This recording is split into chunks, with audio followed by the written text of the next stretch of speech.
Bom dia, boa tarde, boa noite, né? Não sei que horário você está nos acompanhando aí. Não sei também se você está só com o áudio ou se você está aqui com a gente aqui no vídeo acompanhando também. É uma satisfação enorme ter a sua audiência no nosso podcast de construção. Acredito que a gente é um dos pioneiros aí nesse sentido aí. Se não for, eu desconheço outros.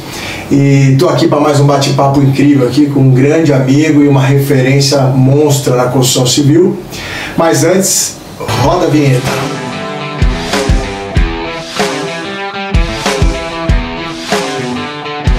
Pessoa que estou 100% disposto e à disposição para te ajudar. Bom, vamos lá, e agora vocês viram que a gente está cheio de graça, né? Até vinheta a gente tem agora. A construção, assim, ó, como eu sempre brinco aí, quem acompanha os stories ou no Instagram, enfim, qualquer rede que vocês me sigam. Inclusive tem o link por aqui, não deixem de seguir, de compartilhar, de comentar, de fazer crítica, o que quiser. Fiquem à vontade, toda a interatividade com vocês é muito importante, até para ir nos norteando aí por onde a gente vai. Mas cada dia a gente tenta evoluir um pouquinho mais, né? Quem está acompanhando os outros episódios vai perceber que cada episódio está diferente um pouquinho. Às vezes é o cenário, às vezes são as tomadas, às vezes hoje é a vinheta. E a gente vai tentando evoluir para que fique melhor para vocês, né? Mas a ideia é sempre descomplicar a construção civil, tentar deixar o acesso mais, vamos dizer assim, democrático. Esse é o nosso plano, né? A nossa ideia. E eu sou o cara mais simples que existe nisso aí, eu estou ali no chão de obra mesmo. A minha ideia é mostrar o lado da execução, mas eu tenho muitos amigos e tenho muitas pessoas que são referência para mim, e eu trago eles aqui para que vocês também tenham acesso da mesma forma que eu tenho, né? Essas pessoas são pessoas extremamente acessíveis, eu não trago ninguém que eu não gosto aqui, lógico que não, né? Para ter um papo aqui, um bate-papo engessado, não tenho nenhum motivo para isso. A ideia realmente é continuar o que a gente faz nos stories e deixar a coisa descomplicada. Hoje eu estou aqui com um amigão meu de longa data e de outras instâncias também, não só na construção. E se apresenta aí, mano. Prazer estar aí, participar. Meu nome é Fabiano, sou engenheiro. Tenho pós-graduação em engenharia diagnóstica, patologias de construção. E trabalho já na construção civil já tem 14 para 15 anos já, em áreas diferentes, desde obras grandes de infraestrutura, rodovia, ferrovia, até acompanhamento de casas residenciais. Estamos aí bastante ampla a minha participação nesse mercado já, e com todos os níveis, vamos dizer assim. Legal, Fabiano. Um prazer, obrigado por ter aceitado o convite. Fiquei até com um pouquinho de receio aí que você não quisesse vir, você é um cara mais recluso, vamos dizer assim, né? Um pouco tímido, pode ser, mas... Daqui a pouco a gente se solta, mas é um prazer ter você aqui. Fabiano Sanches Garcia, cara, é um cara, eu sempre tomo ele aí a tiracola, aproveito da amizade, então muitas dúvidas que eu tenho, eu pergunto para ele ali, ele sempre é muito solícito, muito gentil ali comigo. Também quando eu posto alguma coisa, ele faz algum comentário, tá presente nas lives, a gente troca bastante informação ali, né, mano? Gosto de participar. Legal. Fabiano, sua formação, quantos anos você tem? Estou com 41. 41. 82 também? 82. Legal. Começo de 82. Quanto tempo de formado, mano? Estou com 15 anos de formado agora. Completando 14 para 15 anos de formado. Qual foi sua graduação? Eu fiz engenharia civil na USP de São Carlos. Entrei com 18 anos, não me formei em 5 anos, tive alguns percalços no caminho, usei até os 9 anos que a USP deixa a gente usar lá dentro. Quase jubilou.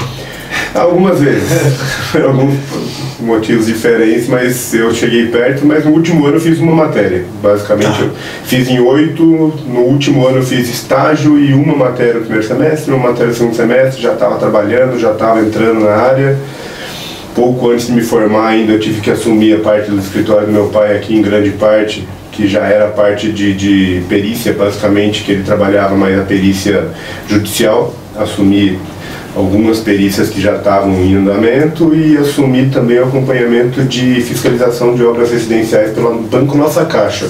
Nem tem mais, né? Não, Nossa Caixa foi vendida para o Banco do Brasil perto de 2010 para 11, se não me engano. Mas foi A minha maior experiência com obra residencial foi essa. Tá. Porque eu saía fazer a liberação mensal de financiamento. Certo. Então eu pegava toda a documentação das obras e uma vez por mês eu entrava em cada uma delas, obras na região de Campinas inteira. Então Mojimirim, Mogi Guaçu para baixo, até Valinhos, Vinhedo, toda a região de Campinas, até Atibaia, Jundiaí, alguma coisa.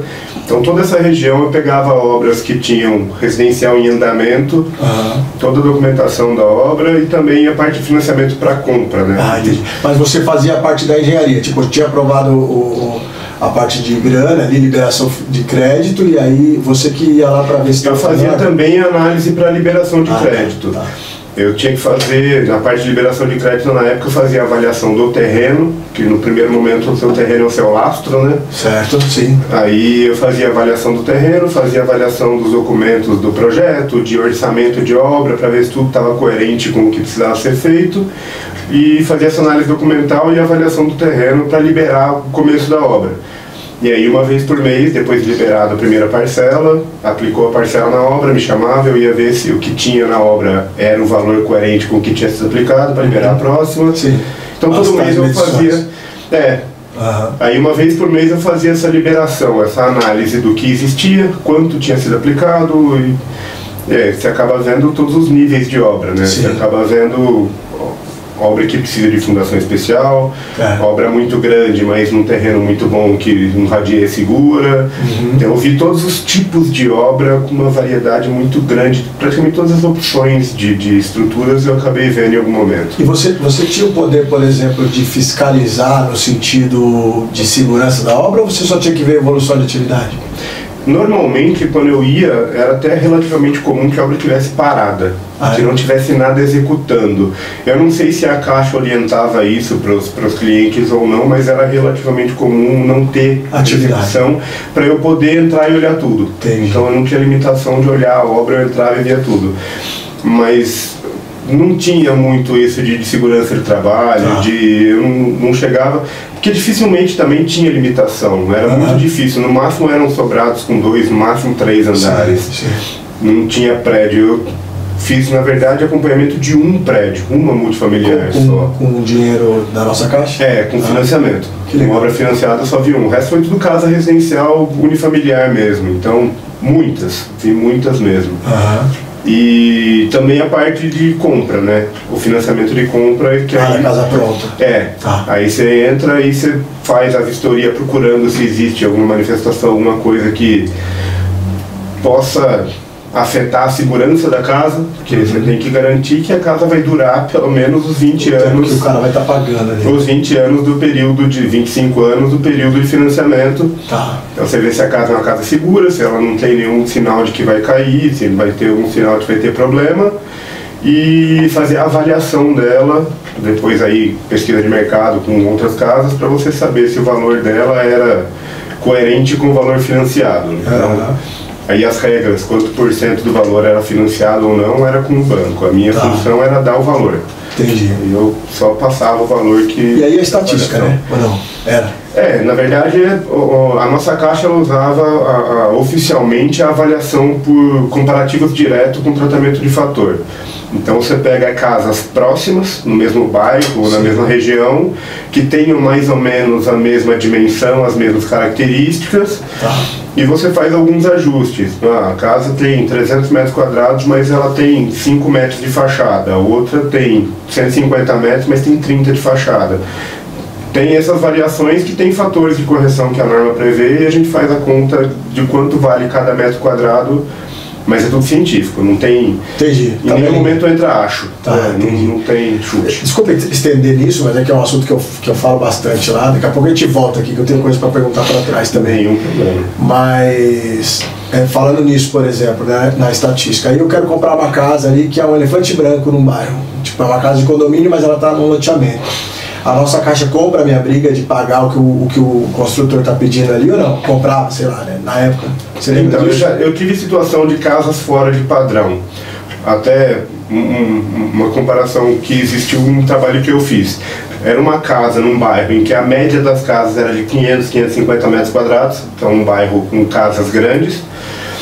e a casa tinha 200 e poucos metros. Certo. Então eu tive que fazer uma pesquisa na região, naquele bairro, para saber quanto valia o metro quadrado da casa naquele bairro.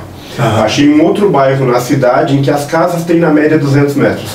Então eu achei qual que era o valor do metro quadrado de uma casa de 200 metros naquela cidade. Na mesma região, teoricamente assim, né? Na mesma cidade? Na verdade, no caso, era outra região. Entendi. Era outro bairro. Cidade grande. Uma cidade em Indaiatuba. Tá. Então depois existe um transporte do valor da casa de 200 metros para o bairro onde ela estava e depois a transposição do valor de casas de 500 metros para uma casa de 200 metros no bairro daquela. Então foi um trabalho de fator, um trabalho estatístico de você chegar para o valor metro quadrado daquela casa. Legal. E eu chego nesse valor, quanto custa essa casa? Qual o valor dessa casa? Aí é valor de mercado. Sim. Qual o valor dessa casa? É tanto. Então eu disse para a nossa caixa na época, olha, essa casa vale, não lembro, mas era coisa de 400 mil reais. Certo. Então, essa casa vale 400 mil reais. Se o cara está financiando 200 mil, a nossa caixa pagava. Ela tinha aí o valor, quanto do valor da casa ela financiava. Mas ela não questionava muito o se ela é padrão, se não é padrão. Eu tinha certeza do meu trabalho dizendo, o valor dela é tanto. Se você emprestar isso, esse valor é coberto pela casa.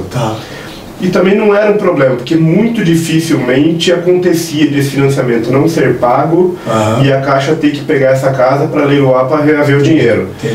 Então era uma segurança que eles buscavam na minha avaliação. Mas o trabalho de se essa casa se encaixa no padrão ou não, só trazia essa necessidade de eu trazer o valor até o real, para eu chegar no valor real. Nem o valor metro quadrado do bairro era o coerente, nem o valor de casas de 200 metros era coerente, porque era um bairro bom.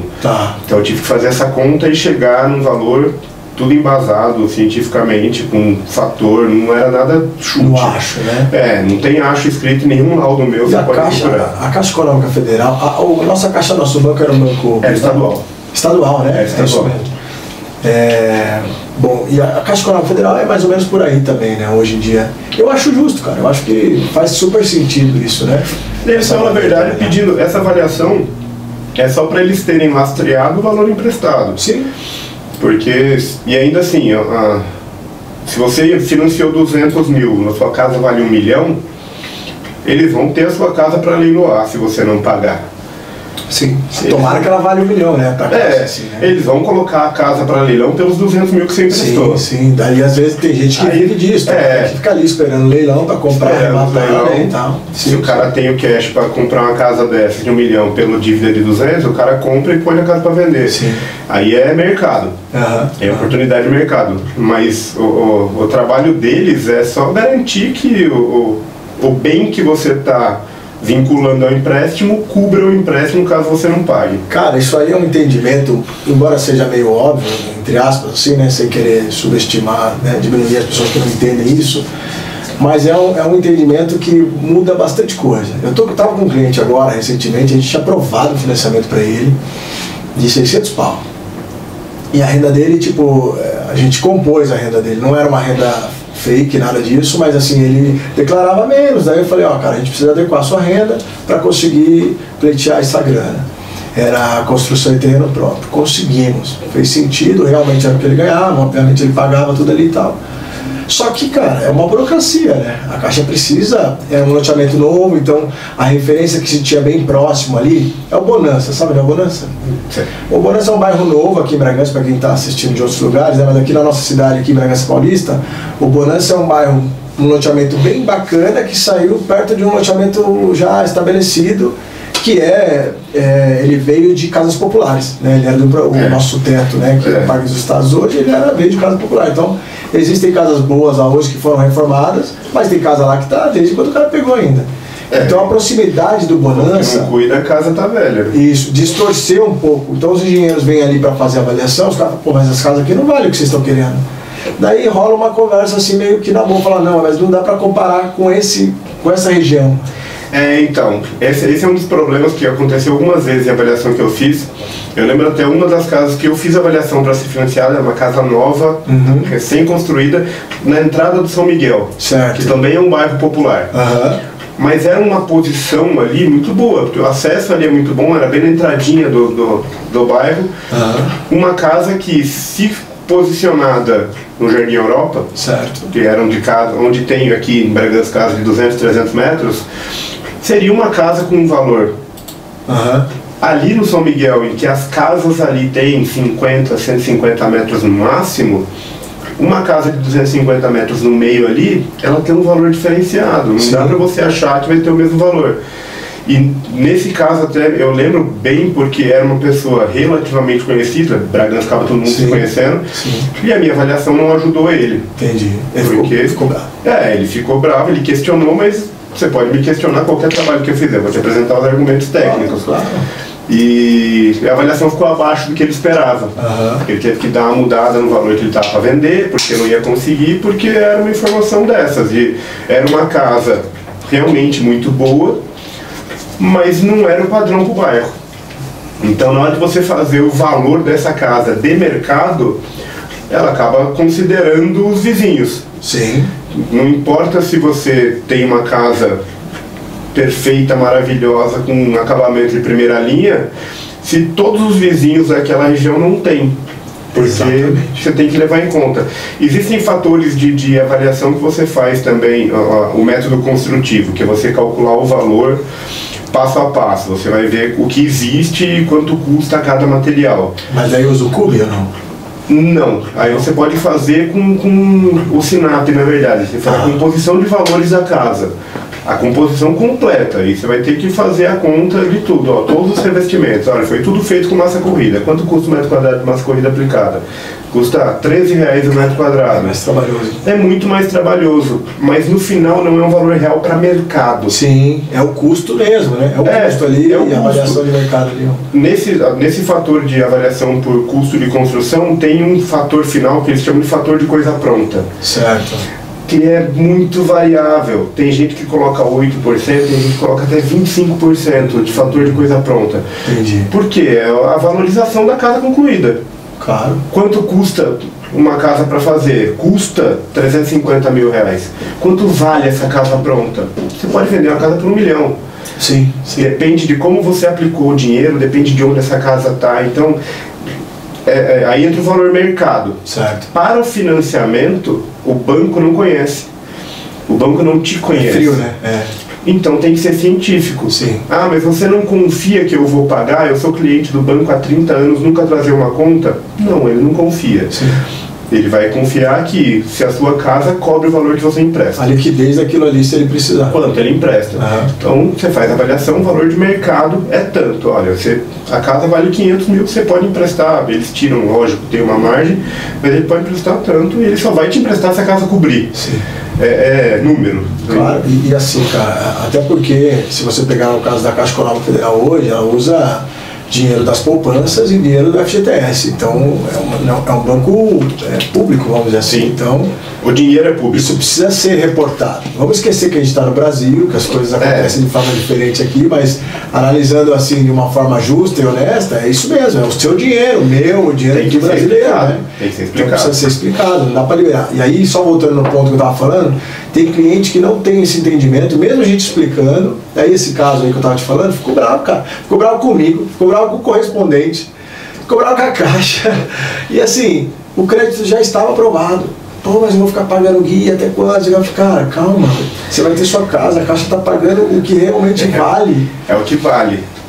E assim, eu vou executar a tua casa. Eu, como construtor, eu falei para ele, fica tranquilo, eu faço ela acontecer, a responsabilidade é minha, nós temos um contrato disso. Sim. Aí não quis, enfim, parou o processo. Uma judiação, porque não sei se ele vai conseguir levantar esse dinheiro de novo.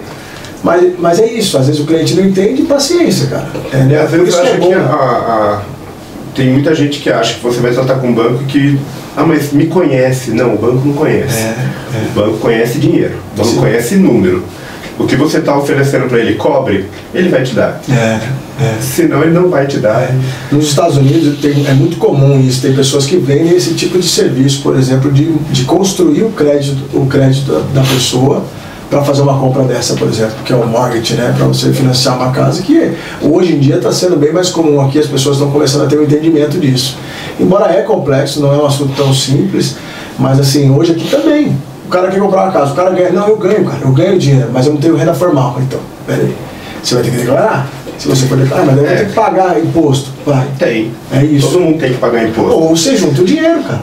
Fica aí 30 anos, sei lá, 20 anos juntando dinheiro e depois faz a casa. Mas para tomar dinheiro do FGTS ou das poupanças, você vai ter que passar por essa burocracia. Tem que lastrear, você tem que garantir. E infelizmente a burocracia para garantir inclui pagar impostos. É isso. Mas é não oferecer dinheiro ou o banco negar o dinheiro, as pessoas nem sempre entendem. Eles acham que existe um pessoal. Não é número. E dá pra gente entender de certa forma, porque o Brasil te empurra a pensar desse jeito. Sim. Então você acha que você entrou na caixa ali, você tem direito mas eu tenho perfil aqui, tem que liberar o dinheiro. Se não liberou é porque o cara não foi com a minha cara, ou por causa disso ou daquilo. Eu não posso falar pelo gerente. Pensar dessa forma, né? Eu não posso falar pelo gerente da Caixa. Eu pessoalmente hoje eu acho que eu não conheço nenhum gerente da Caixa pessoalmente. Mas eu não acho que eles tenham poder de decisão pessoal nessa liberação. Não, eu não acho. É sistema. São números. Na verdade, eles são cobrados em relação a isso também, né? A Caixa é extremamente rigorosa com os gerentes também. Eu imagino que eles até possam ter algumas metas para ser batidas, e eles possam até mexer o que é possível para que consiga fazer esses financiamentos acontecer. Mas eles não têm a liberdade de decidir para quem que é, não. O gerente ganha. Se for aprovado o financiamento, o gerente ganha a comissão. Então assim, mas tudo bem, eles ganham pouco, é uma comissão baixa, tanto que a Caixa passou para os correspondentes, porque se você for numa agência hoje para tentar financiamento na agência, é muito provável que você não vai conseguir. Os caras não querem atender, o gerente não quer perder tempo com um produto que ele ganha uma comissão baixa. É muito tempo de trabalho para ele conseguir ganhar o dele. Você pega esse cliente que eu estou dando de exemplo aqui, a gente ficou 6 meses trabalhando com ele. Ninguém ganhou nada. O correspondente não ganhou, a Caixa não, eu muito menos. Então, caberia até uma multa aí e tal, mas cara, não é essa a intenção. Eu queria ganhar dinheiro fazendo na casa do cara. E não quis fazer, beleza, tá no direito. Eu tinha meu resguardo em contrato sobre isso, mas a gente usa de bom senso também, né? Sim. Eu recebi por tudo que eu fiz, lá, não pelo tempo, mas recebi pelas atividades que eu executei. Mas o correspondente, por exemplo, não ganhou nada. Eu acho sacanagem. O cara trabalhou pra caramba, liberou o crédito, lógico, a fase de engenharia nós estávamos ajustando, a Caixa, né, como mudou o governo, a Caixa também deu uma endurecida, mas ia pra lá, era só uma questão de, ajusta isso aqui, muda aquilo ali. O engenheiro foi lá e falou, isso aqui eu quero o estrutural da piscina. Eu nunca tinha visto pedirem estrutural da piscina. Então, é esse tipo de fator que quando você chega para um cliente, tem engenheiros que não vai pedir. Porque o cara acha que não vai ser um problema. Sim. O cara faz a análise dele, não vai ser um problema, os caras vão fazer, se der um problema, vai ser um problema que não vai afetar o estrutural da casa, a casa vai estar aí, não é um risco para o financiamento. Sim. Você vai pegar os caras, eu tenho o perfil de ser mais detalhista, eu tenho o perfil de, é uma piscina, vai estar apoiada em algum lugar, você vai pensar, é um aterro, não é? Um corte, é um terreno plano, onde essa piscina vai estar? Eu acho que eu vou querer ver o estrutural dele. Sim. Então você pede o estrutural da piscina, que é um negócio que ninguém pede. Aí surpreende. Não é porque você não foi com a cara do dono da casa. Claro. Às vezes você olhou o perfil do terreno. Você olhou o perfil do terreno e você viu, olha, ele está tentando apoiar a piscina num aterro que ele acabou de fazer. Acho melhor dar uma olhada se existe alguma previsão de estrutural. Sim. Às vezes o cara não vai nem refazer as contas desse estrutural. Ele só vai olhar se você se preparou e se você fez um projeto estrutural. É isso que ele quer. Dificilmente até, porque eu digo isso porque quando eu fazia esse tipo de análise, eu tinha aí 5, 6 casas por mês para fazer análise de começo de obra. Não dava para eu pensar em refazer conta estrutural. Pegar toda a rotina de cálculo estrutural, saber quanto vai ter aplicado de carga aqui, quanto vai ser o uso, se vai ter uma biblioteca, se vai ter para fazer a conta, quanto vai cair na viga, quanto vai cair no pilar, o dimensionamento do pilar, para saber o dimensionamento. Não vou fazer essa conta. Não dá tempo. Não dá, mas aí você olha e você tem um know-how de outras casas, você vê, chegou na conta aqui, o cara colocou um pilar com essa dimensão, tanto de ferro. É coerente? É coerente. O cara é responsável por isso, o engenheiro assinou RT, ele é responsável por isso. Eu só preciso garantir que a chance de a nossa caixa ter um problema dessa casa cair seja menor. Entendi. Se olhou é coerente, bora pra frente. Você não faz a conta. Mas se existe o projeto, você vê, alguém fez a conta. Sim. Você confia que alguém fez a conta. Nisso, tá. Não dá pra você achar só, foi uma piscina colocada em cima de um aterro. Não. Uma piscina estruturada, alguém pensou. Sim. Por isso que você pede. Mas... Até pra fomentar, cara, eu sou super a favor. A gente já conversou bastante sobre isso. Eu detesto coisas sem projetos, né, cara?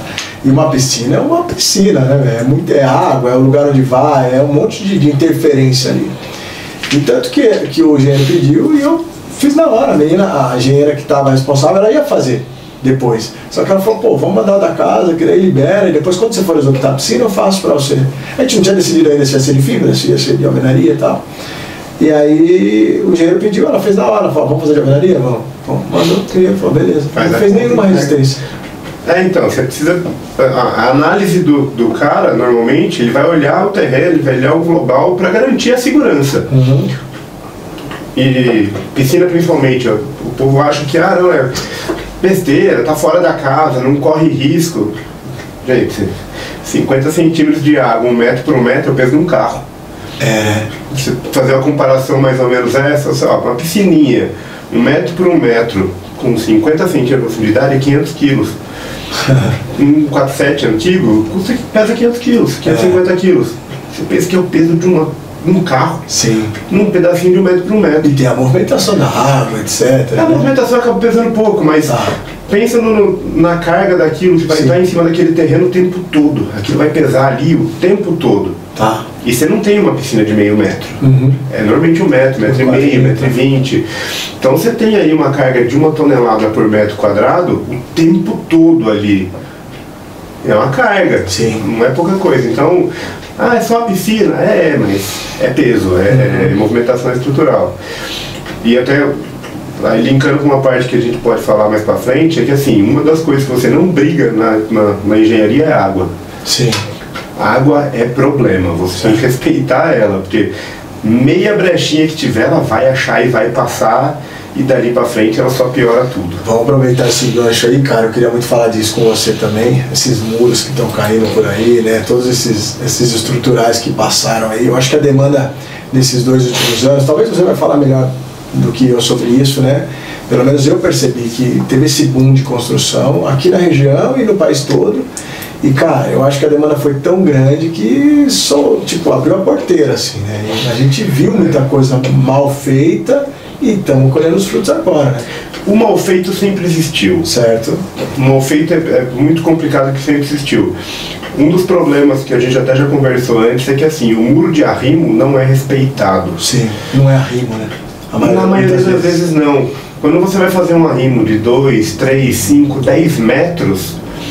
Você calcula, as pessoas se preocupam em executar, porque na hora que você está fazendo, você está olhando para aquilo, é pesado, é bastante coisa. O que é o muro de arrimo como conceito? O arrimo é o quê? O arrimo, na verdade, é uma estrutura que você pensa nela lateralmente. Certo. É uma estrutura que tem que aguentar o empuxo.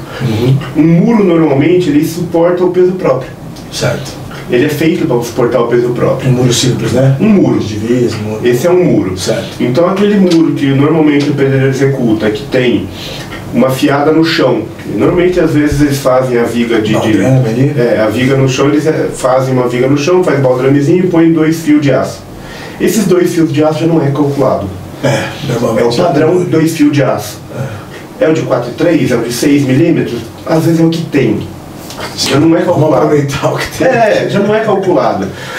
Aí a cada 4 metros, a cada 5 metros, você faz uma estaquinha e um pilar. Foi calculado? Também não foi calculado. Às vezes o aço desse muro, ele só é pensado no que sobrou, ou às vezes sobrou a treliça de laje. O povo põe de pé a trelicinha de laje ali e completa com aço. Não te dá paura de ver isso, cara? Muito, muito. Dá a batedeira de ver, mas é pra que serve a treliça? Comum. Ela em pé eu sei que não pode ser usada, né? De jeito nenhum, né? Se você for usar ela, dimensionada ela no muro, ela pode ser usada. Certo. Se você fizer a conta de resistência dela porque ela precisa, ela pode ser usada. Porque é aço. Certo. Basicamente, na estrutura é assim, o concreto ele é bom para resistir à compressão. Se você apertar o concreto, ele aguenta. e o aço para resistir à tração. Tá. Então você faz o conjunto de aço com o concreto, eles resistem juntos aos dois elementos. Entendi. Tanto a tração quanto a compressão. Certo. Então se você botou um pilar naquele muro e não armou ele, não colocou aço dentro dele, quando você tiver um vento, por exemplo, e ele tiver uma força lateral, quando você cria a força lateral, você cria numa estrutura de concreto, do lado onde ela está empurrando aqui, ela vai ter tração, do outro lado ela vai ter compressão. Então, uma estrutura de aço que você tentar jogar ela para o lado que está sendo tracionado, o concreto não suporta. O aço que faz isso. É o aço que segura. Certo. E do lado de cá onde ele está apertando, é o aço que segura. Tá. Então, se você tem um pilar sem o aço, quando você empurrar ele de lado, ele quebra do lado de cá e cai. E a moçada repete um muro para segurar o arrimo. Certo. O que é o arrimo nesse ponto? É um muro em que um dos dois lados está segurando terra. Então você tem uma força de lado para esse muro o tempo todo, empurrando ele. Você tem que pensar na estrutura para segurar esse muro. Tá. Então você tem pilares que funcionam, no caso de arrimo, como vigas. Então você pensa que é uma viga que está sendo segurando na ali. posição de lado, certo. Em vez de ser deitadinha com o peso em cima dela, é uma viga de pé que a força está do lado. E você tem as folhas do muro, que são lajes. Certo. Entendi. Então você faz essa amarração de aço para que ele segure o que está para cima ali. O problema que existe normal em obras, quando você tem um arrimo de meio metro, 1 metro, 1,5 metro, as pessoas não veem isso como uma necessidade de estrutura. Entendi. É um barranquinho. Era um barranquinho, vamos fazer uma paredinha aqui para usar melhor o espaço? Você faz. Só que você encheu ali 1 metro de altura de terra, 1 metro por 1 metro de terra é pelo menos 1.800 quilos. Sim. São quase 2 toneladas que existem em 1 metro cúbico de terra. Isso sem contando que ela vai ter que ser compactada e tudo mais ali, né? Aí você vai entrar as solicitações que vai acontecer depois. Se você parar um carro pertinho desse muro de arrimo, essa carga tá na terra? Tá. Só que um pouquinho vai sobrar na lateral para esse muro. E aí começa a ter os outros esforços, que agora, nesse período de chuva, está aparecendo. O que acontece muito é água. Sim. O empuxo de água não é o peso dela. Você botou a água ali, ela quer expandir aquela terra. Ela vai achar o caminho dela. Ela vai achar. E se você fizer... Muitas vezes é empurrando o muro. Muitas vezes é empurrando o muro. Que é o que mais acontece agora. Agora você vai ver muito muro caindo que não tem estrutura. Você vai olhar a estrutura desse muro, é a mesma estrutura que o cara fez com o muro sem ser arrimo. Sim. Que é um pilar a cada 5 metros, com 4 fiozinhos de meia polegada e passa a cada 5 fiadas de bloco, ele passa 2 fios no meio do rejunte. Certo. Não é uma estrutura de arrimo. Que é feito como? Sim. A moçada faz como se fosse arrimo. E não é, né? Sobre essa questão aí, a sua especialização é patologia, você falou? Eu fiz a pós-graduação em engenharia diagnóstica, certo. Que é o estudo de patologias de construção. Eu comecei a fazer as matérias do mestrado também em patologia na Unicamp, só que aí entrou a pandemia, atrapalhou, eu deixei para trás e não concluí isso, mas preciso voltar para o Unicamp ainda para ver se eu consigo concluir esse mestrado. Mas eu fiz alguns cursos, participei de simpósios, normalmente nessa parte de engenharia diagnóstica e de patologia mesmo. Mas te chamam, por exemplo, caiu um muro lá, nem te chamam para você fazer o laudo, por exemplo, ou não? O meu trabalho atual, mais eu faço essa parte de perícia judicial e a perícia para seguradoras. Eu trabalho bastante com a parte de seguradoras, que normalmente eu entro depois do sinistro acontecido. Difícil. Depois que deu ruim. Normalmente eu entro em obra quando já deu errado. Bem legal. Eu sempre trabalho onde já deu errado, tanto nas perícias judiciais quanto na seguradora, eu sempre entro onde já deu errado. Sim. Então a minha especialidade é basicamente identificar o problema. Que a moçada confunde muito entre identificar o problema e identificar a origem do problema. Sim. Essa até é uma pergunta que eu já vi nos seus stories você respondendo muito. O povo perguntava você, tem uma infiltração na minha casa, como é que eu resolvo? Olha, Não adianta você lixar e pintar, que vai voltar. Você tem que chegar até a origem, tem que reconhecer a origem, tem que buscar a origem. Sim. Aí, isso é importantíssimo. Que aí a minha maior especialização é nessa. Eu estudo sempre para entender a origem dos problemas. Que legal, assim, interessante, né? Mais uma vez vai de entendimento, porque, por exemplo, vamos supor, sei lá, caiu um muro lá e você foi chamado pela seguradora e aí você vai constatar o que aconteceu ali. Você não quer falar assim, ó, viu, chama o empreiteiro lá que foi ele que errou. Ou, ó, o engenheiro calculou mal aqui. Não é isso, né? Você vai entender ali, aqui entrou porque, sei lá, tinha um veio de água aqui, ficou durante muito tempo represando, sei lá. Não sei como é que então, é. Existem situações em que você busca o responsável. Certo. Você chega em algumas situações em que você busca qual é a falha. Aí você vai achar, tem uma estrutura que caiu, você pega o pilar que está lá quebrado, você verifica ele. Uhum. Existe um projeto? Existe um projeto. Se existe um projeto é mais fácil de você achar. A execução seguiu o projeto? Entendi. Tem muitos fatores que podem ser. Pode ser um material. O cara colocou tudo como deveria, o comprimento está como deveria, a dimensão está como deveria, o tamanho do aço está como deveria. Aí você vai fazer a posição que está o aço, ele está na posição certa, mas tem um lugarzinho ali que ele amassou e estava mais perto da parede. Foi o suficiente para nesse ponto ele conseguir nossa, sumiu o termo da cabeça, uma fissura ou uma fratura, ou ter um acesso para esse gás carbônico, que carbonatou esse concreto na parte interna, abriu um vão para chegar até o aço, esse aço oxidou, ele parou de funcionar em conjunto com o concreto. O concreto não tem mais a resistência à tração porque ele está independente do aço. Então foi uma série de fatores que chegou até um colapso. Dificilmente é um ponto. Entendi. Dificilmente é uma falha de um. Acontece. Sei que você chega lá e era um muro simples, pô, aí não era uma rima, aí acabou, né, cara? Uma situação que aconteceu há pouco tempo atrás. Eu fui num galpão que ele deitou com o vento. A cobertura inteira foi jogada. Eu encontrei no meio do galpão um pilar de 80 por 80 que tinha 16 ferros de meia. Então você pensa num pilar de 80 por 80 na base, que é um pilar pesadíssimo, e ele tinha na volta dele 16 ferros de meia polegada. E só, mais nada. Tá. Logicamente que foi um erro de dimensionamento dessa armadura. Sim.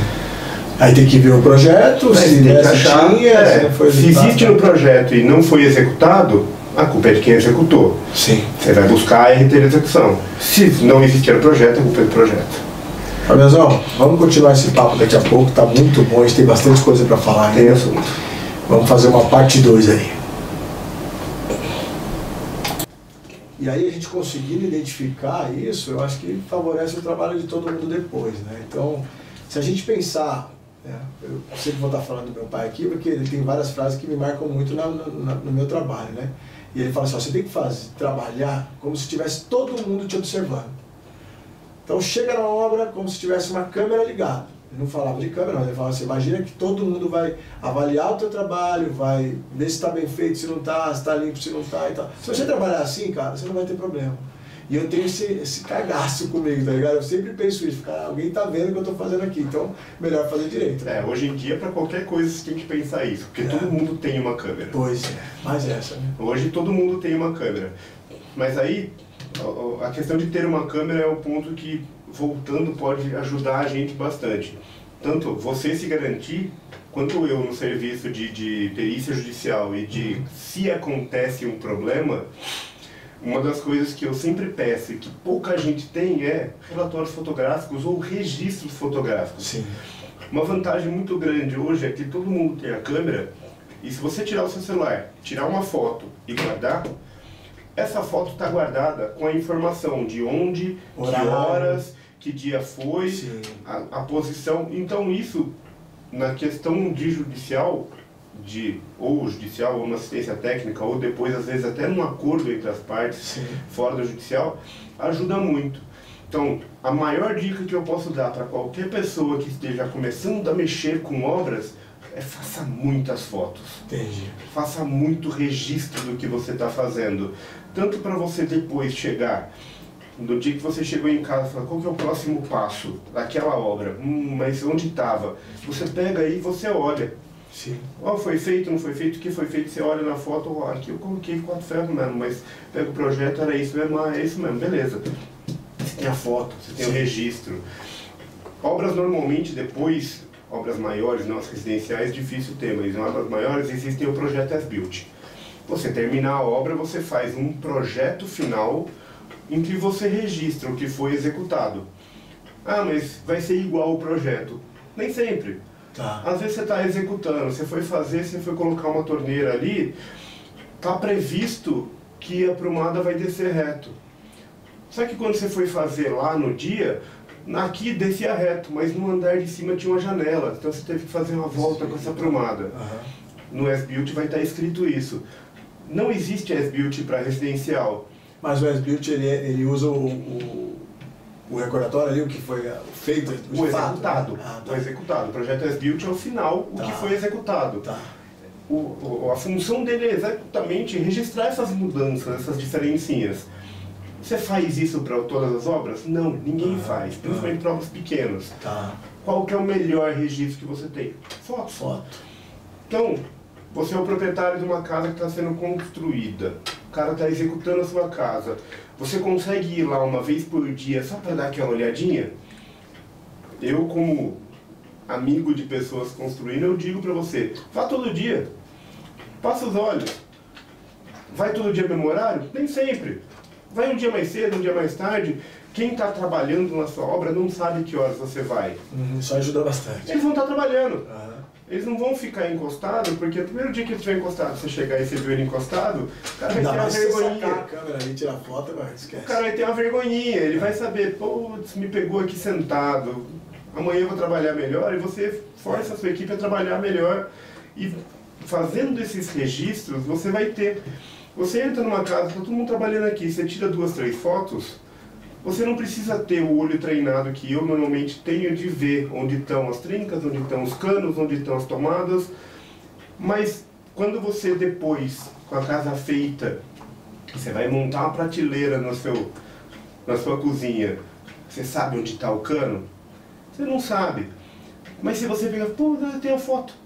Aí você pega as fotos da execução da casa, você vai ver onde estavam os canos. Aqui tem um, aqui tem outro, aqui tem outro, então vamos botar a prateleira mais para cá e vamos evitar esse problema. Isso. Então, Isso facilita tanto. Fotos ajuda muito. Eu tiro tanta foto, né? Quem me acompanha sabe que além dos vídeos eu faço foto todo dia de todos os trabalhos.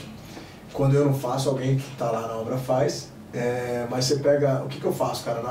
Entrou gesso liso ou reboco, eu já imprimo as fotos daquela parede ali, por exemplo, onde vai entrar marcenaria, marmoraria, e tá ali a foto. Já com a referência, aqui tem cano puxando. Lógico, o cara pode usar o registro como referência, mas os caras não fazem. Aí é mais fácil puxar na treina ali e deixar ali, é isso aqui. Aí o cara ainda me liga com a foto lá no ambiente, às vezes eu mando para a empresa, tem como vir aqui falar onde tá os canos? Eu falei, mano, tem uma foto aí na parede, precisa mesmo que eu vá? Tem. Tá, isso aqui é para isso? Tá aí, pode usar. Tá aí o registro. Nunca vi ninguém fazer isso, né? Lógico que eu errei bastante, nem todas as obras, agora a gente faz, é um processo já hoje em dia, porque me facilita. Aconteceu já em obra minha, tá lá prontinho, eu indo embora já da obra, o cara vai instalar o box, pega um cano. E tem um cano num lugar super aleatório ali sempre, né? Ele vai fazer um furo, o primeiro furo já pega cano. Aí tem que tirar revestimento, precisa ver se tem sobra daquele revestimento, trocar e blá blá blá. Tem até um caso de um empreiteiro aqui de Bragança que até admiro o trabalho dele, porque uma situação de último financiamento da Caixa, você vai fazendo as vistorias e a última vistoria é a casa pronta. A casa tem que estar perfeita. Eu fui fazer essa vistoria, ele me ligou e falou, você pode passar a vistoria para a semana que vem? Na segunda-feira de manhã. Não posso. O prazo que vem para mim eu tenho que devolver. Não, vamos conversar, não sei o que, eu consegui, liguei na Caixa, consegui conversar, atrasou uma semana, beleza. Eu fui na obra. O que aconteceu? Na sexta-feira, à tarde, abriu o registro para encher a caixa. Nunca tinha sido cheia a caixa. Encheu a caixa, o barrilete tinha um vazamentinho, um sobrado. Esse vazamentinho vazou o fim de semana inteiro. Segunda de manhã ele chegou, tinha sanca de gesso caída, gesso de forro caído, linha de gesso, comida, móvel planejado que tinha estufado durante um fim de semana. Ai, meu Deus. A semana inteira aquele negócio. E ele me ligou, me dá uma semana. Deu uma semana, nessa uma semana ele recuperou tudo. Ele refez tudo aquilo em uma semana. E ele me falou, olha, eu perdi o meu lucro praticamente da obra inteira nessa uma semana. Mas eu entreguei no zero. Não ganhei, não perdi, mas entreguei no zero. Pra mim, você acabou de ter um maior lucro, porque eu vou te indicar. Exatamente. Eu vou te indicar. Você não perdeu dinheiro, Você não perdeu dinheiro. Tá ótimo. Meti o pé já. Não é meu. Ele ia rodar porque, como eu ia fazer a fiscalização, eu não ia aprovar. Eu não poderia aprovar porque a casa não estava pronta. Estava faltando, estava quebrado. E ele zerou e resolveu isso. Mas esse último financiamento, essa última vistoria de financiamento, tem que estar a casa pronta, perfeita, limpa. Teve algumas que eu, inclusive, fiz a vistoria e eu falei, olha, eu deveria negar. Mas eu vou voltar amanhã. Eu tenho 24 horas limpa. Eu não posso ter papelão em cima do piso. Não sei o que tem embaixo do papelão. Então, tava só pintando, deixou o papelão no chão. Beleza, entendo. Às vezes tem um piso quebrado ali, o cara deixou ele só para esconder. Né? Já era.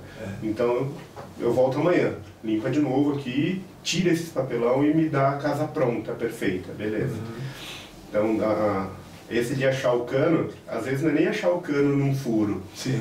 Às vezes é um vazamentinho no barrilete que destruiu o lucro de uma casa inteira por um vacilo. Isso é uma coisa que eu tenho uma briga enorme, porque por que não se testa a tubulação? Você não precisa estar com água quente lá, testa com água fria, pelo menos para ver se está vazando. Eu sei disso porque às vezes eu vou botar um revestimento e aí eu pergunto, primeira coisa, né, eu trabalhei muito tempo só com um acabamento, porcelanato e tudo mais, já testou a água? Porque eu estou vendo lá, às vezes está sem rebocar, você fecha aí, eu fecho, mas vocês já testaram isso aí? Puta, não. Aí eu mesmo vou lá e amo. Espero descer, espera um pouquinho, fecho lá, tá com água, a tubulação aí agora. Depois você se vira com o retorno aí com a água quente, porque não tá ligado ainda, mas agora eu posso pôr revestimento, que dá muito mais trabalho eu voltar depois. O revestimento é difícil de tirar e pôr de novo, às vezes não tem a mesma peça, não tem. Tem que trocar o banheiro inteiro. Às vezes perde o banheiro inteiro. Ainda que agora é normal fazerem paredes de cor diferente, mas... mas às vezes o cliente não quer, né? Não era isso que estava apresentado. Fabianzão, tem mais alguma coisa que você queira falar aí? Mano, se tiver mais 6 horas aí, a gente tem mais 6 horas. Cara, que papo incrível, assim, eu acho que a gente pode fazer uma parte 2 de verdade. Porque a gente estava começando a entrar num assunto aqui agora que eu quero muito estender com você. Eu não tenho um tanto de experiência de problemas. Eu já dei eu já suguei você esses dias aí, a gente está implementando, né? Vou começar mesmo para valer, a colocar mais um processo que a gente já faz, mas agora com conhecimento de fato ali mesmo. Toda a experiência que ele tem, ele me ajudou ali numa consultoria e a gente vai tentar botar em prática aí uma parte desse processo, principalmente de relatório de obra, registros fotográficos, né, da maneira correta, no lugar correto. Então a gente vai fazer um piloto ali e aí quem for participar, inclusive vai ter workshop logo menos aí do método Descomplica, já vai ter esse processo já incluído. Não estou plagiando não, Fabianzão, vou te dar os créditos. 100% à disposição. Meu irmão, muito obrigado, viu? Querendo de verdade. Estou sempre junto. Vou te dar um brindezinho aqui da Dicesa. Você já ganhou esses dias, né? Até Ganhei as 2 torneiras lá, ganhei um descontão lá, fui lá, comprei as torneirinhas com desconto. Você que é branquinho aí, quando você for nas obras tirar foto, bota o bonezinho aí para não ficar tá com aquele no jeito. jambo. Dicesa, nossa grande apoiadora aí, beleza? Também vou deixar aí algum link em algum lugar da tela aí para vocês compartilharem lá, acompanharem tudo o que eles fazem. A Dicesa Bragança Paulista você consegue comprar em qualquer lugar, eles te enviam, etc. E aqui é num lugar super acessível da cidade também, loja bem legal. Fechou, meu irmão?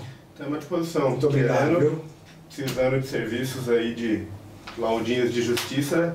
Não, mas essa mesmo, verdade, estamos trabalhando junto num cliente aí bem legal. Pô, vamos ter que fazer a parte 2, não tem jeito. Bora. Fechou? Aí. Valeu, galera. Tamo junto. Um abraço. Fala, turma. Conforme eu prometido, vamos aqui à parte 2 com o Fabian Sanches Garcia. O papo tá muito bom. Mas antes da gente retomar, roda a vinheta.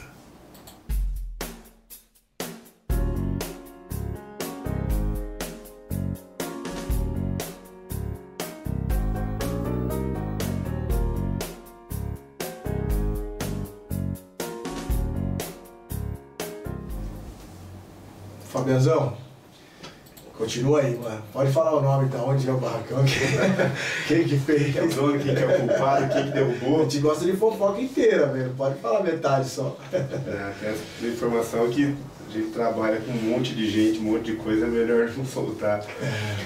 Mas trabalhando com seguradora, trabalhando com perícia, trabalhando com judicial, eu sempre acabo vendo coisas muito aleatórias, assim, situações. Para mim não chega normalmente os casos pequenos. Tá. Normalmente, só quando acontece de virar judicial que a gente chega para resolver.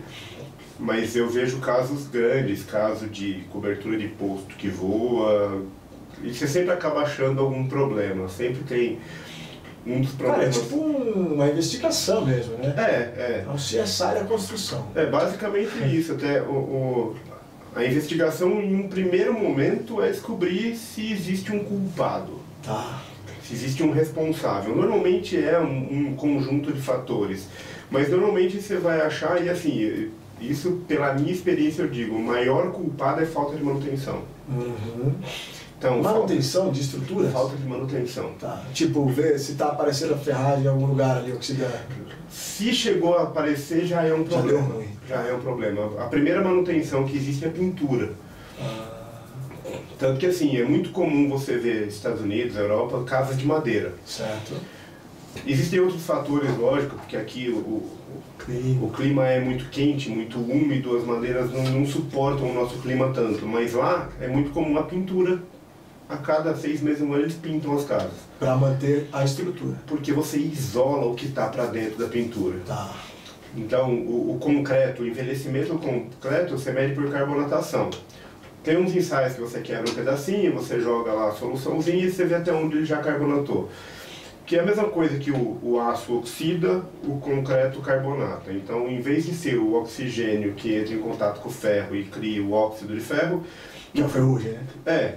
No concreto, o que causa isso é o gás carbônico. Que carbonata ele faz com que... Mas tem alguma característica que a gente consiga ver a olho nu ou não? Só... Ele vai ficando mais esbranquiçado, ele vai ficando poroso, se você passar ele solta. Tem muita... O branco normalmente ainda é ação de sol. Certo. O infravermelho ele queima a superfície, então você vai passar o dedo num concreto que não foi pintado, ele vai começar a soltar areinha, ele começa a se desfazer. É uma situação que se fosse pintado uma vez por ano não aconteceria. Pintar depois não resolve tanto, depende do quanto você já perdeu de cobrimento do seu aço. Mas se fosse um concreto pintado todos os anos, não aconteceria. Então a falta de manutenção é um problema muito sério. Tá. Normalmente, quando chega em situação de colapso de alguma coisa, tem outros fatores, tipo um vazamento de água próximo, ou uma estrutura que sofreu um impacto, um carro bateu, algum acidente, alguma coisa que perdeu o cobrimento e depois foi refeito sem um tratamento sem um tratamento no aço para refazer. Então sempre tem um conjuntinho de fatores. Tá. Mas a investigação a gente sempre acaba pegando um pouco de tudo. Vamos ver. A estrutura aguentou? Aguentou. Tá há 30 anos aqui. Tá há 30 anos aqui, mas foi solicitada nesses 30 anos ou só estava apoiado? Sim. Se você colocar essa garrafa aqui em cima, ela vai passar 30 anos de pé. Certo. Se você der um tapa, ela cai. Mesmo ela ter ficado de pé 30 anos. Mesmo ela ter ficado em pé 30 anos. Então tem estruturas que suportam o que precisa, que pede pela norma, e tem as que só estão de pé. Mas você acredita a falta de manutenção, tipo, uma das coisas primordiais, assim, por exemplo? Porque eu nunca nem escuto falar sobre isso, cara. Pois é um ponto que não existe. A norma de desempenho, eu não lembro o número dela, acho que é 15557, eu acho. Tá. Mas a norma de desempenho, ela agora, para construtores até, você é obrigado a criar um manual de manutenção da sua casa. Residencial também? Residencial também. Tá. Todos. Principalmente multifamiliar. Então, isso aí é nova resolução? É uma norma que, eu acho que a primeira versão da norma é de 2013, se não me engano. 2015 teve uma revisão, 2018 eu acho que teve mais uma revisão. E como é uma norma nova, recente, ela está em constante atualização. A área de estudo patologia de construção é um negócio relativamente recente. Certo. Então, 15 anos, quando eu me formei, existia muito material disponível. Tá. Muito pouco material disponível. Era muito difícil você conseguir um livro de patologia de construção. Entendi. Existiam livros de trincas, como elas surgem, como cuidar. Existia alguns materiais a respeito disso, mas... As coisas que eram mais recorrentes, provavelmente, né? Mas o estudo patologia de construção, para você buscar a origem, não existia tanto. Tá.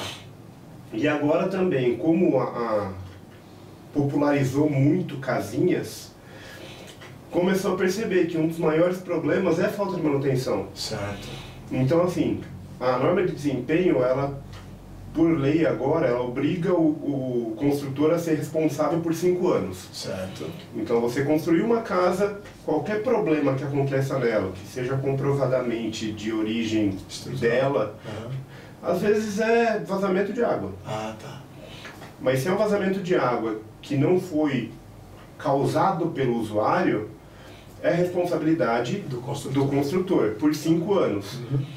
No entanto, se você, construtor, desenvolveu o seu material inteiro de manutenção, forneceu para o seu comprador, ele mora nessa casa e ele não cumpriu com isso, você tem como discutir se era ou não responsabilidade sua. Então essa norma ela prevê que você, quando você entrega uma casa, você tem que entregar um manual de manutenção. Legal. Que pode ter, no caso de existir, limpeza de calha, Sim. pintura de calha, pintura de estruturas. É muito comum agora você ver algumas casas com steel deck, com Sim. material com estrutura metálica. Nossa. A estrutura metálica, ela tem muito menos volume que uma estrutura de concreto, Tá. mas uma resistência próxima. Qual que é a vantagem dela? A montagem é mais rápida, a homogeneidade é maior, é muito mais difícil você ter um ninho de concreto numa estrutura de aço. A estrutura de aço ela vem homogênea, você montou ela, você garante a resistência dela inteira. Mas ela precisa de uma pintura anual. Sim.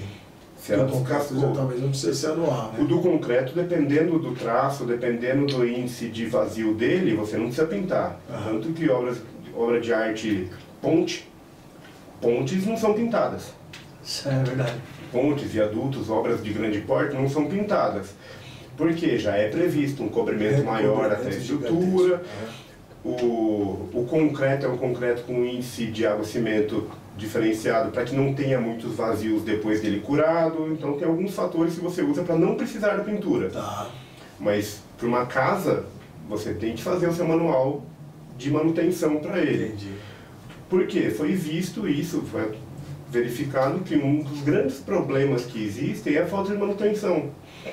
Alterações também é um problema muito sério de gente que... Abre parede. Da minha cozinha para minha sala de jantar eu vou abrir uma paredona inteira aqui, porque eu vou botar, é uma parede só, eu vou fazer uma janelona. Aí chega o cara lá, quebra metadinha da parede, faz 2 fios de um lado de cá, concretou, vai do outro lado, quebra do outro lado, faz uma viga, uma verga, uma contraverga e abre uma janelona. Você sabe se aquela parede estava suportando alguma coisa em cima daquilo ou não? Você não sabe. Então, às vezes é bem feito, às vezes você só abriu o buraco, ficou. 1 ano, 2, 3. Daqui a 4 anos, você vai ter uma situação, às vezes pode ser um vento excepcional, que faz a sua casa criar uma movimentaçãozinha que força aquele ponto e trinca a casa inteira. Sim. Por vento. Aconteceria se aquela janela não tivesse aberta? Não se sabe. Mas se você mexeu, a responsabilidade é sua. Começa você alterou, a ser uma suspeita muito grande. Você alterou a estrutura dela, você alterou ela como um todo. Então, existem as responsabilidades que são divididas aí dependendo disso, dependendo dessa manutenção dada. Eu trouxe aqui, eu peguei alguns dados, porque... Nerd é nerd, né, mano? Tem que ter dados, tem que ter gráficos. Aqui são gráficos de pizza. Até eu peguei 2 que são do livro do Paulo Helene. Paulo Helene é uma das sumidades com relação à patologia de construção, professor da Poli, da USP de São Paulo. Eu já tive com ele 2 ou 3 vezes, extremamente gente boa, manja demais. Legal. Mas você pega os que eu peguei aqui é normal, origem e manifestação patológica nas fases da construção. Então você fazer um estudo do que é feito até a casa ficar pronta. De fase de construção você pega que 4% das manutenções, dos problemas surgiram na fase de planejamento. De início de você... Quando tem, né? Que nem planejamento tem. Aqui, 10% é na fase de uso. É só 10% que é culpa de quem estava usando ali. 18% por causa de materiais, certo. Então, utilização de material ruim. 28% em execução e 40% na fase de projetos. Tá. Então, os números com relação a fases da construção. Então, onde que surgem os maiores problemas? A grande parte é erro de projeto. Tá. Mas aí o projeto, você está considerando que o projeto foi mal dimensionado ou não foi executado? Aí entra as duas fases. Né? As duas fases. Ou a falta de um projeto, que com certeza é a enorme maioria, certo. Ou um projeto mal feito ou com algum equívoco na fase de pesquisa para o projeto não foi considerado a situação de comum. Aqui é mais... Nossa, é muito, hein? 40%? Esse aqui, eu não sei qual que é a data dessa pesquisa, a publicação é de 2003. Tá. Ele pegou depois um outro que é a distribuição de manifestação patológica em estruturas. A questão de estruturas aí, você pega a parte de execução, é quase tudo execução, porque a parte de estruturas você não tem tanta manutenção. Tá. Mas ele coloca aqui a parte de degradação química. Degradação química ele coloca 7%, que é, muitas vezes, uma pintura faltando, ou uma situação que é curiosidade, mas que aconteceu bastante. Hospitais, antigamente, tinha aquele granilite no chão. Sim. E o granilite não é mais usado. Ah, é? Não pode? Não, em hospital não mais, em prédio público não mais. Porque os materiais de limpeza corroem ele. Ah, corroem. Chega a perder... Porque o granilite ele é um concreto com pedrisco, não é? Mas sem estrutura nenhuma, né? Ele é uma capinha de colocar uma massa, né, na verdade. Mas o concreto mesmo, se você colocar ele com o cloro, com o desinfetante, vai sofrer todo em cima, sem uma pintura, você vai desgastando ele. Você vai perdendo o material. Aí, com o granilite, você tem aquela bretinha maior, ela começa a soltar. Aí vira um problema de você carcomer ele. Então você tem os diferentes motivos do problema acontecer nas obras finais. Mas o que eu achei são variações dos estudos, mas aqui, a incidência das origens de enfermidades no Brasil. Aqui é o Carmona, é outro cara também que é um dos maiores no Brasil disso. Para ele, no estudo dele, eu não sei quais foram as origens, mas para ele 51% é da fase de execução. Então, 50% do problema de uma casa é em execução. Por que na norma de desempenho eles garantem que por 5 anos o construtor é responsável? Esse é o dado que faz com que eles... aparecer. Num primeiro momento, a culpa é de quem? De quem fez. De quem fez. 100%? 50%. Entendi. Então depois cabe uma discussão. Sim. Mas no primeiro momento a responsabilidade é de quem faz. Certo. Então a questão até, o seu público, vamos dizer assim, a parte dos empreiteiros, a moçada que está começando a entrar no negócio, a moçada que está começando a construir.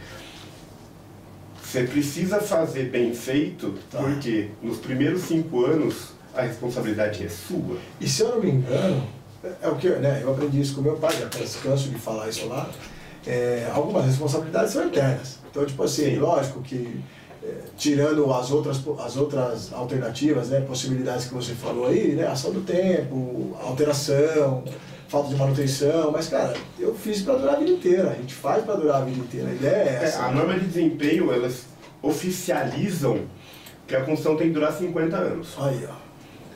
50 anos é o tempo que uma construção tem que durar, cumprindo com todas as suas utilizações. Então, um piso tem que suportar você passando por ele por 50 anos.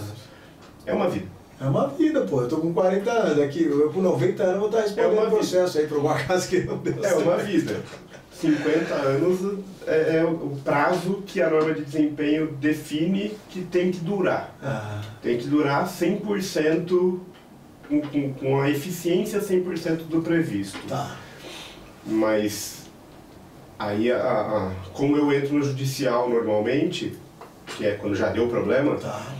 A discussão fez a manutenção? Sim.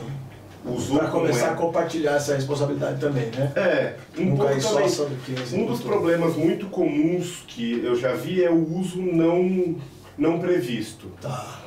Então, assim, uma das coisas que relativamente comum de você ver normalmente em cidades grandes, se for do centro de São Paulo é comum. Prédios mais antigos, o que existia há 15, 20 anos, que era o padrão, você ter varanda. Tá. Varandas... Aí o cara vai com a casa pra cima da varanda. Aí o cara fecha a varanda dele com vidro. Entendi. Já é uma sobrecarga a mais ali. Uma primeira sobrecarguinha a mais. Aí o cara vai usar aquilo como uma varanda. Qual que é o uso de uma varanda? Você vai ter uma rede. Vai ter vai pôr uma churrasqueira lá, vai pôr alguma coisa. Pensando numa varanda. Uma varanda, o padrão varanda. Padrão varanda pra isso. No máximo uma rede, pra sair, fumar seu cigarro lá fora e voltar. Uma banqueta, né? Uma poltrona. Aí fechou de esquadria, vidro. O que você vai ter nessa varanda? Um sofá. Sim. Uma mesa de centro. Porque ela está compondo a casa, já não é mais uma já virou uma sala. Qual que é o próximo passo? Vamos fazer um piso mais sobrecarga. Que seja coerente com o interior. Então, fazer um piso contínuo com o de dentro. Você já colocou ali tinha um rebaixo ali, você botou no mesmo nível, né? Centímetro e meio, 2 ali, você já encheu de massa e piso. Cada 1 metro quadrado, 2 centímetros ali é o quanto? 25, 30 quilos? Com certeza. Por metro quadrado. Tá. Jamais. Aí você põe o sofá, você põe o sofá bem no cantinho lá, porque é lá que vai estar o sofá numa posição boa. Então isso já virou uma sobrecarga não prevista. Sim. Esse é o uso não previsto. Um dos exemplos que dão, a maioria dos cursos que você faz de patologia, eles vão dar esses exemplos, porque eles vão mostrar uma foto para você de uma varanda e que em cima, na volta inteira, tem vasos. Vasos. Cada vaso são 10, 15 quilos de terra. Vai estar molhadinho ainda, todo dia. Se a planta for crescendo, então... E vai ficando. Ou uma das fotos muito clássicas também, que você olha para uma varanda que ela tem vidro na volta inteira e você olhando, você vê as costas de um estante com livros. Puta merda, verdade. Então, na volta inteira eles fecharam um estante com livros. É a maior carga acidental para a engenharia civil, é a biblioteca. Sério. Porque ela só aumenta, né? A biblioteca é isso. E é pesado. Sim. É pesado. Você pegar uma estante tem o móvel e mais os livros mesmo, né? Papel pesado. Sim. Então você pega ali, de cima e embaixo, o povo usou uma varanda para biblioteca, não estava previsto aquilo, é muita carga. Não é tão inofensivo assim. Livro é poderoso, livro é muito poderoso. É literalmente poderoso aí, né, nesse caso.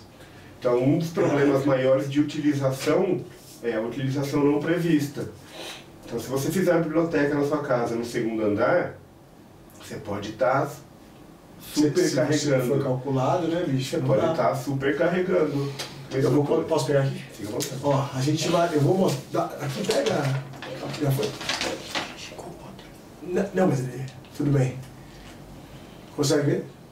Ó, eu vou deixar a referência disso aqui, depois você me manda, Fabiano, para quem quiser pesquisar, porque isso é muito interessante mesmo, né? Procura material do Paulo Helene. Legal. Eu acho o linkzinho, deixo aqui em qualquer lugar da tela aí. Isso, só para a gente dar uma encurtada, isso a gente fica o dia inteiro mesmo, tranquilamente, eu também fico. Deixava longe. Isso é importante para todo mundo que está envolvido ali na execução, né, cara? Você pega, me chamaram para fazer uma reforma aqui no bairro X, até um conhecido. Fui há 2 anos e meio lá. Daí ele tinha um arquitetônico de trocentos anos atrás. Eu quero fazer a ampliação da minha casa. Então, tipo, a casa está pronta aqui e o cara queria ampliar com laje, com tudo. Puxadão. Daí eu falei, tá, cadê o estrutural? Ele falou, mas não precisa, tá aqui, ó. O arquiteto falou que vem, te acompanha e tal. Eu falei, não, tudo, máximo respeito pelo arquiteto e tudo mais, mas eu não faço sem estrutural, não sei como é que faz, não sei dimensionar isso. E cara, uma casa... Também você vai cavar essa estaca, pra começar. Pois é. Aí ele falou, mas então eu não vou fazer, isso que lá. Eu falei, então não vai fazer, porque eu não vou fazer a olho. Mas seu pai não calcula? Eu falei, calcula, sim, já fez isso durante muito tempo, mas se quiser eu chamo ele aqui, ele não vai querer fazer, cara. Não tem como a gente assumir essa responsabilidade. Eu aprendi com ele isso aí. Não fez. Eu dei um orçamento lá, né, aproximado, mas eu precisava do estrutural. Falei, você vai gastar mais ou menos isso aqui comigo. Claro que se vier uma estrutura muito complexa, talvez a gente precise revisar isso aí. 2 anos e meio, me ligou agora. Vamos tirar do papel? Vamos. Tem estrutural? Tem. Aí alguém assumiu a pica lá. Alguém fez. Fui lá olhar o projeto estrutural. Assim, eu não tenho conhecimento técnico disso, mas eu vi algumas coisas ali que eu precisei ponderar. Falei, você quer que eu fale com o engenheiro ou eu posso te posicionar aqui que eu tenho algumas dúvidas? Como é que vai ser a emenda dessa laje? Como é que vai fazer isso? Tem um pórtico, vai abrir uma parede e tal. E, cara, o engenheiro simplesmente falou de abrir. Ele não falou de como, se teria reforço, se não teria, como que seria esses vão, aonde eu vou apoiar as coisas, não tinha pilar. Aparentemente ele ia pegar uma casa e emendar na outra assim direto, pelo que eu vi no projeto. Falei, eu estou vendo muito errado aqui, ou eu acho que está faltando estrutura, cara. Então manda para revisão? Manda aí. Aí o cara não falou comigo, deve ter ficado putaço. E aí demorou mais uns meses e veio a revisão. Aí falou, beleza, agora eu acho que faz sentido. Aí chamei ele, você assina, né? Vai ter RT, tudo. Não, a responsabilidade é minha, só executo o que está aí. Aí tá bom, beleza, vou fazer. Aí revisei o orçamento, deu uma diferença, porque ficou mais complexo, vamos ter que cavar manualmente as estacas. Enfim, e aí, porque não entra, não tem como entrar a máquina lá. Até tem como, mas ele não vai içar uma máquina lá dentro para perfurar. E tem as estruturas, as vizinhos, tudo mais. Perto da sua casa, cara, inclusive. E falei, beleza, vou fazer e tal. E revisamos o preço, não sei o que lá. Aí ele me chamou lá de novo. Tá. Daí durante a fase de orçamento, eu mandei um orçamento detalhado, de acordo com os projetos. Daí ele começou a me questionar várias coisinhas. Quanto que é o metro disso? Quanto que é o metro daquilo? Eu falei, cara, você está tendo dificuldade com os outros orçamentos? Só pode, porque o meu está contemplando tudo que você está me perguntando.